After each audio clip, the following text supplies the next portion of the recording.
మనల్ని వదిలేసేయాలి అనుకునే వ్యక్తులు 3 రకాలుగా ఆలోచిస్తూ ఉంటారండి. అవేమిటో ఇప్పుడు చూద్దాం.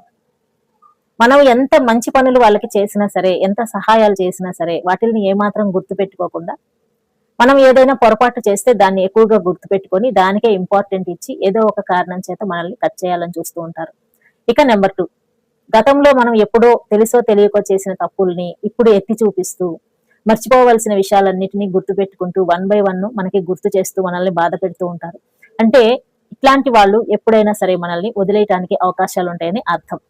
అసలు మనల్ని ఇష్టపడే వాళ్ళు మనలో ఉన్న తప్పుల్ని ఎందుకు గుర్తుపెట్టుకుంటారు చెప్పండి? మనలో ఎన్నో మంచి లక్షణాలు ఉంటాయి, వాటిని గుర్తుపెట్టుకుంటారు. అసలు మనం అంటే ఇష్టం లేని వాళ్ళు, మనల్ని వదిలేయాలి అని అనుకున్న వాళ్ళు మాత్రమే మనలో ఉన్న లోపాలని గుర్తుపెట్టుకుంటారు. మనం చేసిన పొరపాట్లని గతంలో ఏవో చేసి ఉంటాం కదా, వాటిల్ని గుర్తుపెట్టుకొని మాటి మాటికి గుర్తు చేసుకుంటూ ఉంటారు.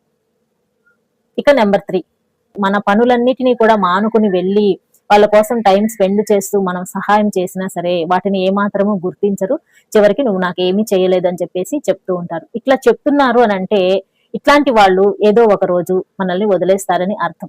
ఇందాక 3 పాయింట్స్ అనే చెప్పాను కదండి, ఇప్పుడు 4వ పాయింట్ కూడా చెప్తున్నాను. అదేమిటంటే మనల్ని వదిలేయాలి అని అనుకునే వాళ్ళు మనం ఎవరినైతే ఇష్టపడుతూ ఉంటామో వాళ్ళని బాగా తిడుతూ ఉంటారనమాట.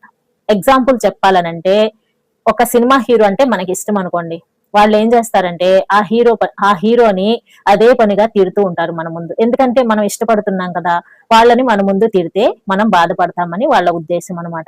ఇవి వాళ్ళు ఇచ్చే హింట్స్, మనల్ని ఏదో ఒక రోజు వదిలేస్తారు అన్నదానికి వాళ్ళు ముందే మనకి చాలా విషయాల ద్వారా తెలియచేస్తూ ఉంటారు.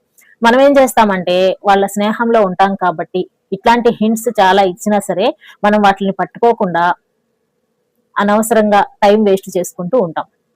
కాబట్టి మై డియర్ ఫ్రెండ్స్, ఎవరైనా సరే మనల్ని అవాయిడ్ చేయాలి అని అనుకున్నారంటే ఇట్లాంటి విషయాలను ఎక్కువగా గుర్తుపెట్టుకుంటారు, మన మనసుని బాధపడేలాగా ప్రవర్తిస్తూ ఉంటారు. కాబట్టి ఇలాంటి విషయాలు ఎవరైనా చేస్తూ ఉంటే వాళ్ళు మనల్ని తొందరలో వదిలేయబోతున్నారని, మనతో విడిపోబోతున్నారని అర్థం చేసుకుని దాని ప్రకారంగా మనం కూడా ప్రిపేర్ అవ్వటం మంచిది.